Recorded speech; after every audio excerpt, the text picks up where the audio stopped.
Comenzamos esta enseñanza en el nombre del Padre, y del Hijo, y del Espíritu Santo. Amén. Hoy el Evangelio de San Mateo nos regala un pasaje maravilloso. Es una explicación en un pasaje corto sobre el sacramento de la confesión. Vamos a leer en el capítulo 8 del Evangelio según San Mateo, del versículo 1 al 4. Y dice así: Jesús pues bajó del monte y empezaron a seguirlo muchedumbres. Un leproso se acercó, se arrodilló delante de él y le dijo: Señor, si tú quieres, puedes limpiarme. Jesús extendió la mano, lo tocó y le dijo: Quiero, queda limpio. Al momento quedó limpio de la lepra. Jesús le dijo: Mira, no se lo digas a nadie, pero ve a presentarte al sacerdote y ofrece la ofrenda ordenada por la ley de Moisés, pues tú tienes que hacer una declaración. Palabra del Señor. Gloria a ti, Señor Jesús.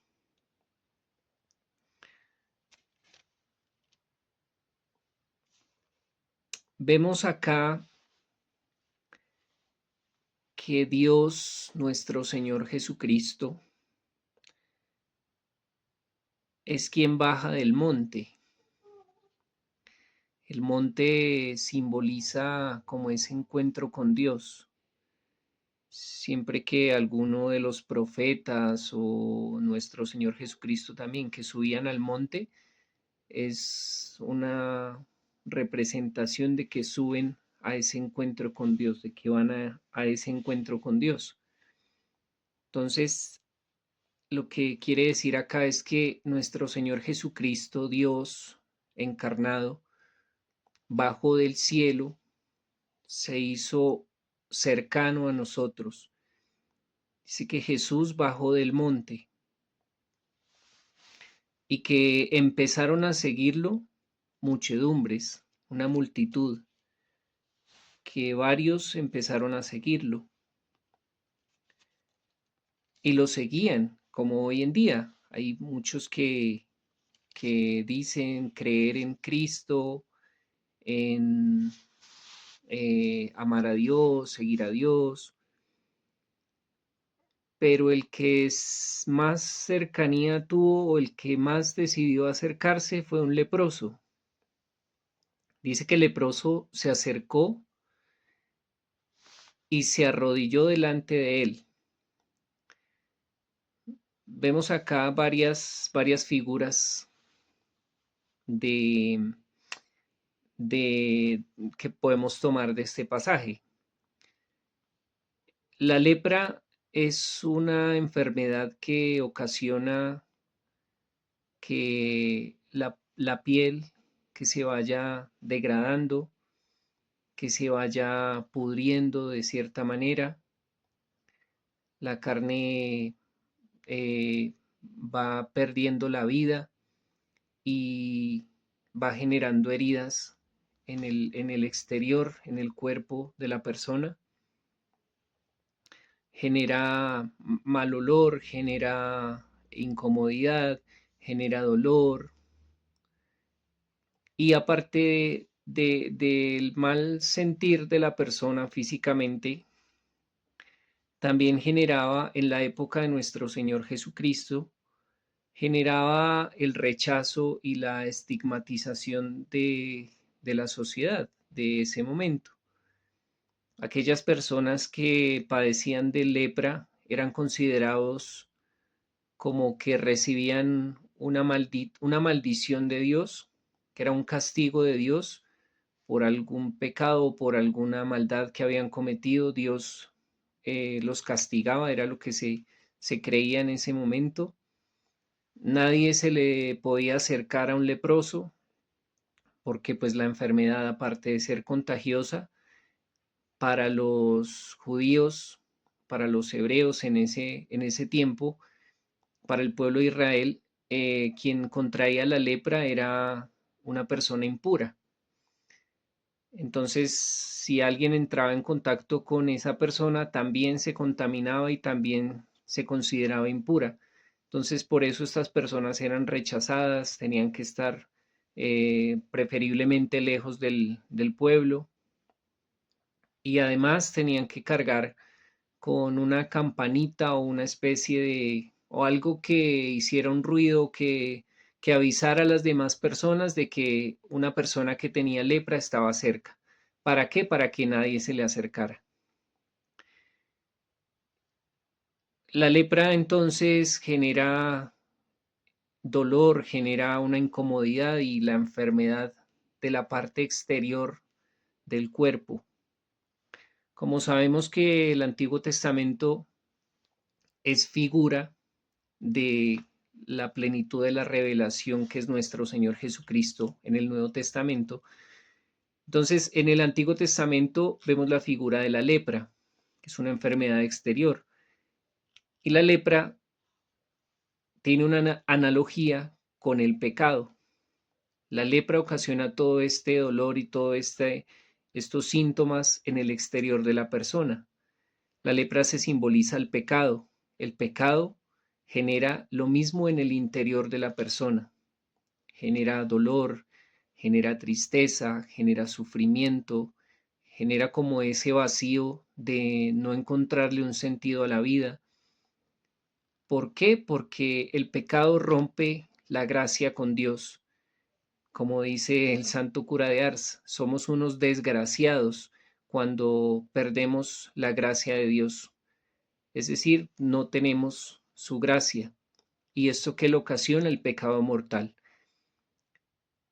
Y el pecado, como lo vemos acá en el leproso, pues ocasiona dolor, ocasiona mal olor, ocasiona sufrimiento, ocasiona tristeza.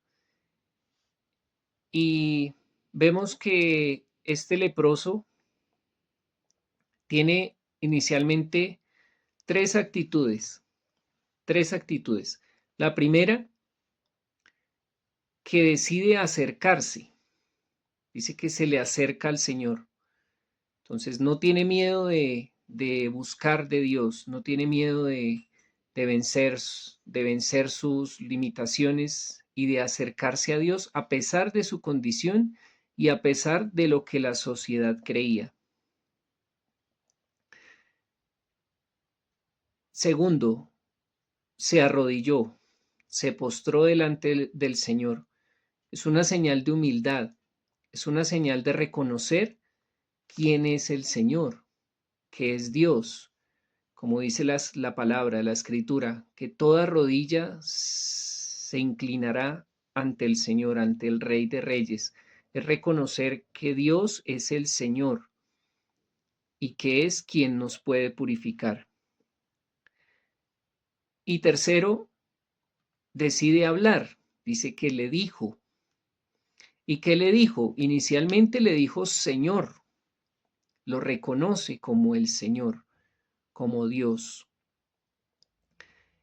Y en una muestra de humildad también le dice, si tú quieres, no que Dios tiene que hacer lo que yo quiero, sino que le deja a la voluntad de Dios. Y más de imponer, le suplica, si tú quieres, puedes limpiarme. Seguramente sabiendo que Dios lo puede hacer, porque lo reconoce como el Señor. Y también en el Antiguo Testamento únicamente al Señor lo llamaban, o era la forma de referirse a Dios. En el griego Kyrios, ¿no? Que es el Señor. Entonces Él se refiere de esa manera a nuestro Señor Jesucristo, como Señor. Y le pide en manera de súplica que lo limpie. Él está pidiendo que lo cure, que le cure su enfermedad exterior. Para nosotros, hoy día, lo que pedimos es que nos limpie el alma, porque ya conocemos que hay una trascendencia, que el alma es eterna y que debemos restaurar esa gracia de Dios, esa unión con Dios a través del sacramento de la reconciliación, a través del sacramento de la confesión, que es donde la gracia de Dios actúa en no solo en el cuerpo, sino también en nuestra alma, en nuestro espíritu. ¿Y cuál es la actitud del Señor? Dios viene a manifestar la plenitud de la revelación en nuestro Señor Jesucristo y a revelarnos que la plenitud de la revelación de Dios es el amor, la misericordia, la caridad. Y Él cambió en ese momento, vino a dar plenitud a la ley antigua. Y Él muestra su misericordia en respuesta a la humildad, a la oración y a la súplica de este leproso. ¿Cómo responde nuestro Señor? Dice, Jesús extendió la mano, lo tocó y se dirigió a él y le habló. Contrario a lo que la sociedad de ese entonces hacía, el Señor se acerca y nos toca. Toca no solo nuestro cuerpo, toca nuestra vida, toca nuestro corazón. Y en ese encuentro con el Señor encontramos su amor, su misericordia. Encontramos la sanidad del alma, así como vamos a ver. El Señor entonces extiende su mano, lo toca y le dice, quiero, queda limpio.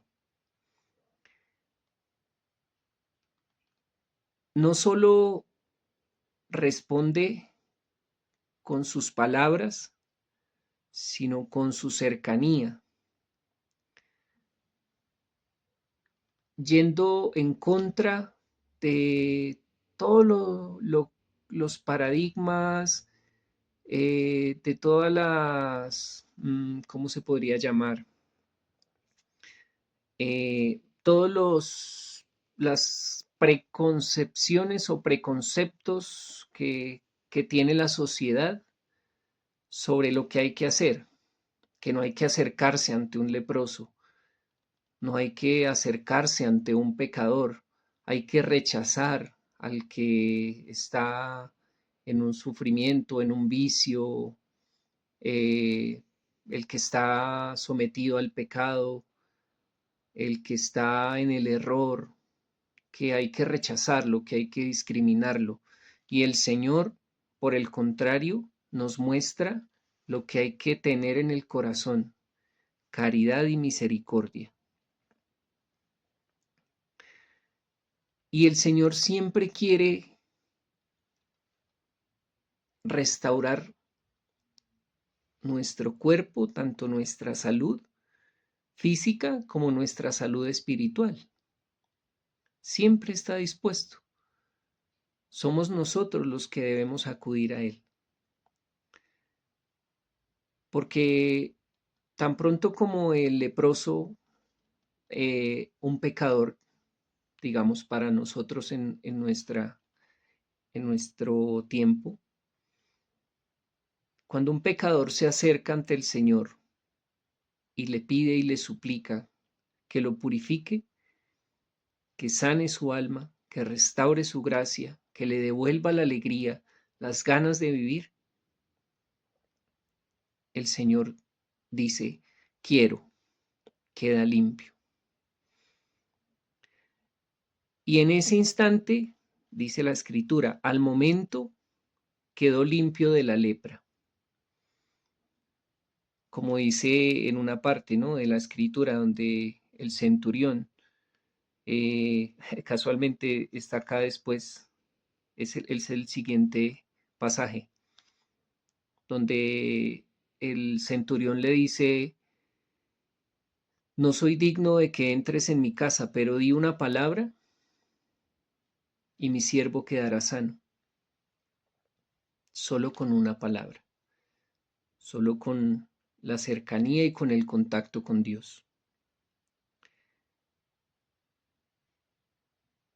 Que ese contacto con Dios, Él quiere ofrecérnoslo a través de sus ministros.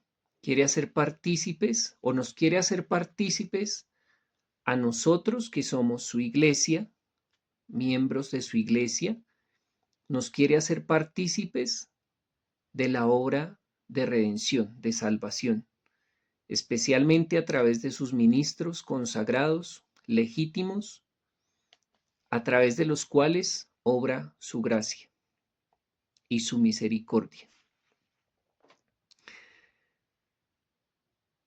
Y una vez el leproso recibe la curación, la purificación de su cuerpo, es lo mismo que recibe el pecador en su alma cuando entra en esa comunión con Dios, con nuestro Señor. Pero inmediatamente el Señor le dice,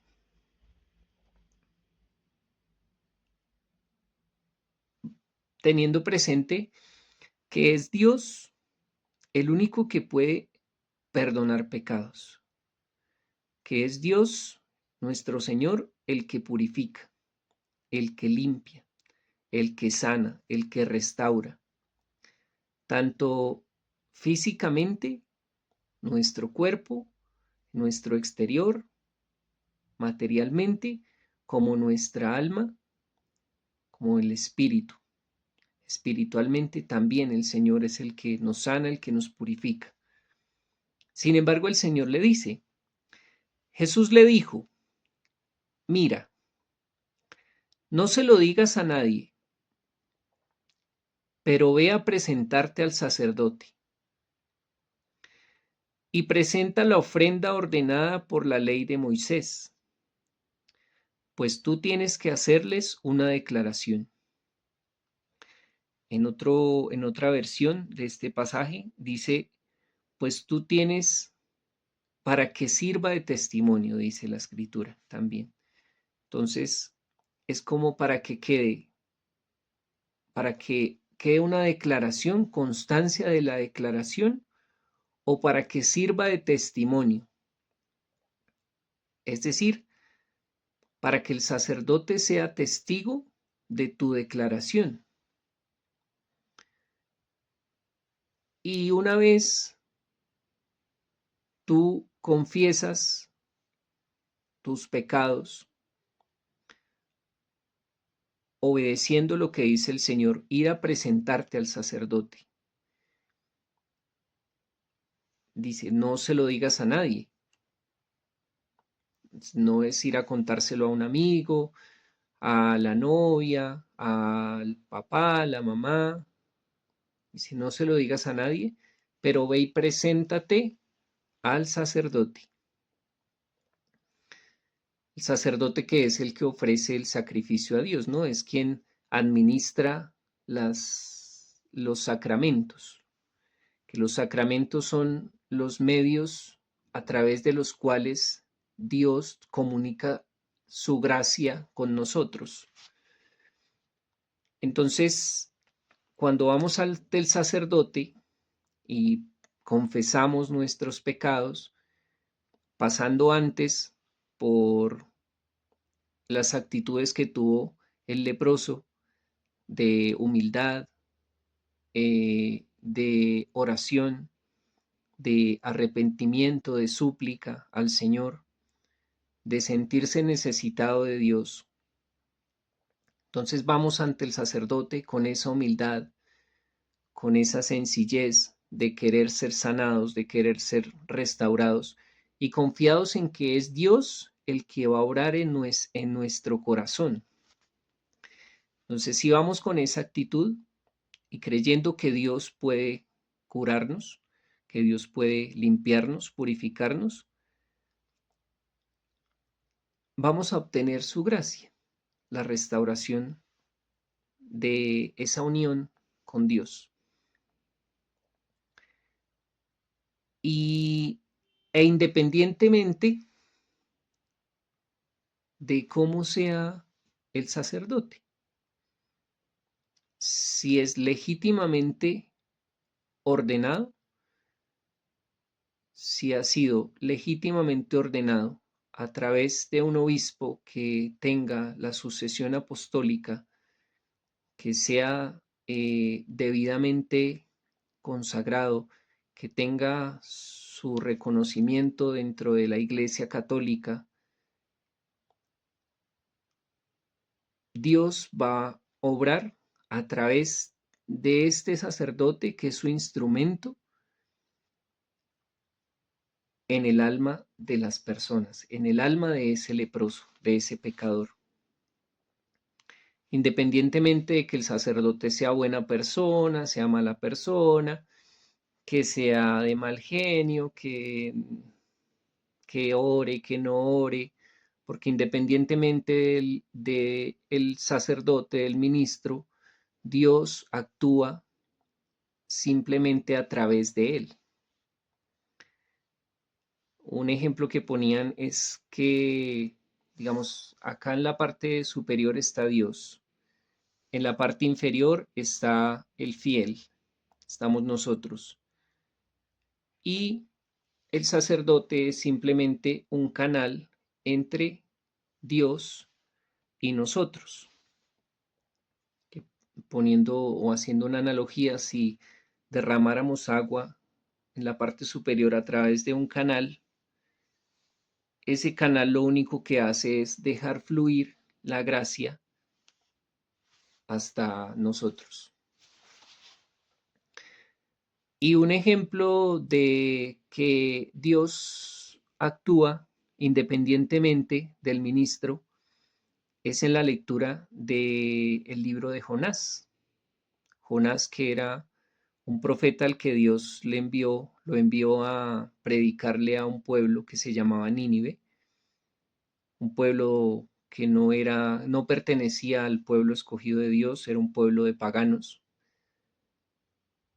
Y envió a Jonás para que fuera y le predicara y les dijera que dentro de 40 días, si no se arrepentían, si no se convertían a Dios, si no transformaban su corazón, Dios iba a destruir esa ciudad. Y Jonás fue, bueno, inicialmente no fue, se fue hacia otro lado,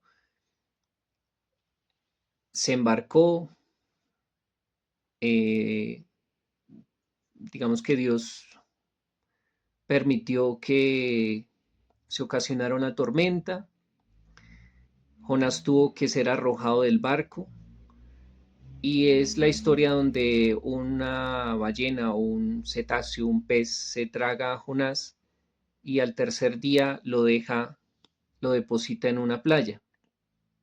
Ahí nuevamente le llega la palabra de Dios y él le dice, ve y predícale, advierte al pueblo de Nínive. Ahí Jonás, a pesar de que él no quería, fue y predicó, le predicó al pueblo de Nínive. Dice la escritura que para recorrer el pueblo o la ciudad se necesitaban 3 días, pero Jonás fue y predicó solo uno. Seguramente hasta de mala gana, porque él no quería ir a predicar. También porque no quería que el pueblo se salvara. Porque de hecho, la palabra con el día de predicación, el mensaje de Dios llegó a oídos del pueblo y llegó a oídos del rey. Y el rey ordenó que hicieran penitencia. Con la predicación de Jonás, Dios perdona al pueblo que se arrepintió. Sin embargo, Jonás se fue a un monte cercano al pueblo y se sentó a esperar a que lloviera fuego del cielo y que Dios acabara con el pueblo. Pero resulta que no, porque el mensaje de Dios, a través de este mal ministro, de este profeta que no quería, que lo hizo de mala gana seguramente, pero el mensaje fue transmitido, la gente se arrepintió, el pueblo se arrepintió y Dios tuvo misericordia de ellos. Entonces vemos que independientemente de la intención, de la actitud, de la persona que Dios haya escogido como su ministro, porque esto es un don de Dios, no es que la persona decide por sí misma, tiene participación, pero todo procede de Dios y es Dios quien dispone para saber o para elegir a quienes son sus profetas y sus ministros.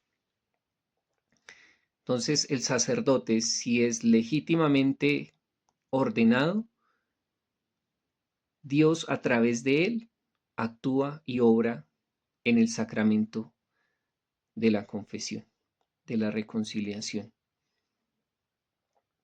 De hecho, la fórmula de la confesión, ¿no? No es que simplemente el padre dice, yo, no sé, Ricardo, Francisco, José, Germán, yo te perdono por lo que soy yo como sacerdote, como persona. De hecho, la fórmula de la absolución dice, Dios, Padre misericordioso, que reconcilió consigo al mundo por la muerte y resurrección de su Hijo, y derramó el Espíritu Santo para el perdón de los pecados, te conceda, por el ministerio de la Santa Iglesia, el perdón y la paz. Y yo te absuelvo de tus pecados en el nombre del Padre, y del Hijo, y del Espíritu Santo. Vemos acá varios elementos, ¿no?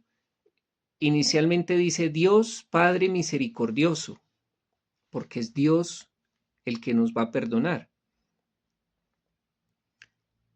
a través del Espíritu Santo, por la muerte y resurrección de nuestro Señor Jesucristo, por el ministerio de la Santa Iglesia. No es por el sacerdote en sí, no es por la persona. Dice que Dios te conceda el perdón y la paz. Y en esta partecita sí dice, y yo te absuelvo de tus pecados. Absolver es decir, soltar las cadenas, soltar las ataduras al pecado.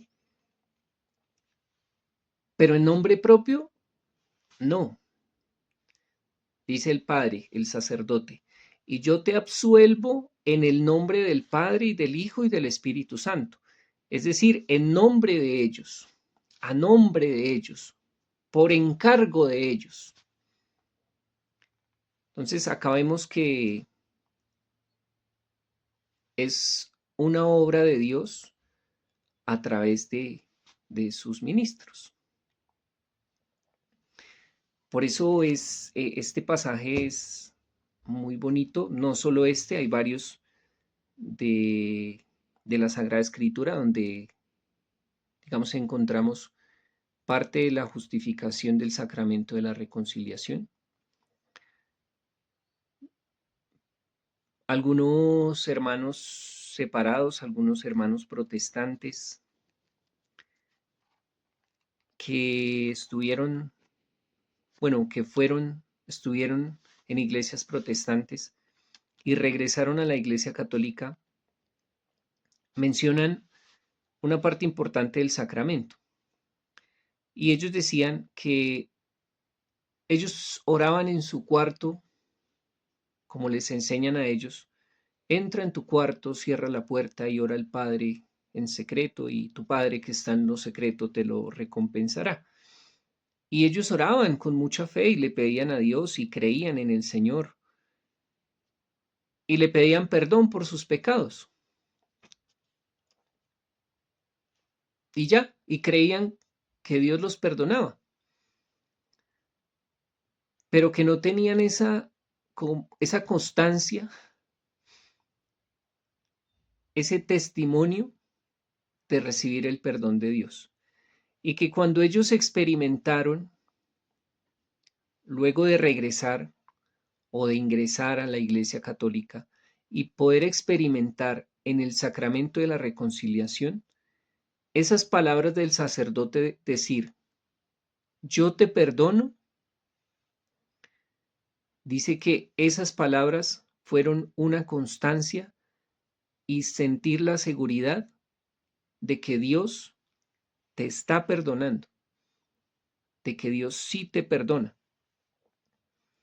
De hecho, también para aquellos que no pueden recibir la absolución, por ejemplo, aquellos que viven en unión libre y aún viviendo en unión libre, quieren perseverar en esa situación, pero van ante el sacerdote y quieren recibir la absolución, si confiesan que están en esa condición de vida, el sacerdote pues les va a decir, bueno, si es un sacerdote que actúe de buena manera, ¿no? Le dirá entonces, no te puedo dar la absolución por la condición en la que estás viviendo. Entonces también ahí tú sabes, oiga, esta situación, viviendo en esta situación no puedo comulgar, no voy a recibir la absolución, tengo que cambiar la situación o en la que estoy para poder, o tengo que casarme o tengo que poder estar en gracia para poder recibir la absolución. Entonces también Dios en su sabiduría, a través de su iglesia, pues nos forma también en esta parte. Algunos dirán, no, pero ¿por qué no puedo recibir la absolución? Pues porque Dios en su sabiduría permite que su iglesia administre su gracia y administre los dones que Dios da a su iglesia, a los miembros de su iglesia que somos nosotros.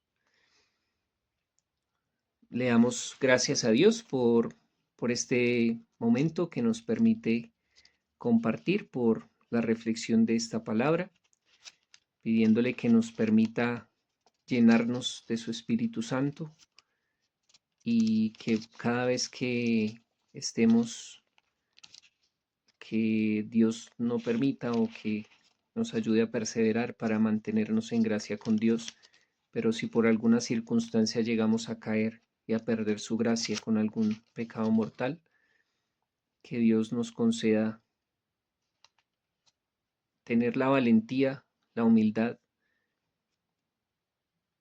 de ser como este leproso, acercarnos al Señor, implorarle que nos purifique, que nos limpie y reconocer en sus ministros, en sus sacerdotes debidamente ordenados, que son, como lo dice la Escritura, son embajadores de Cristo, como si Él mismo obrara a través de ellos, así como lo hace en la Santa Eucaristía y en la administración de los sacramentos. En el nombre del Padre, y del Hijo, y del Espíritu Santo. Amén.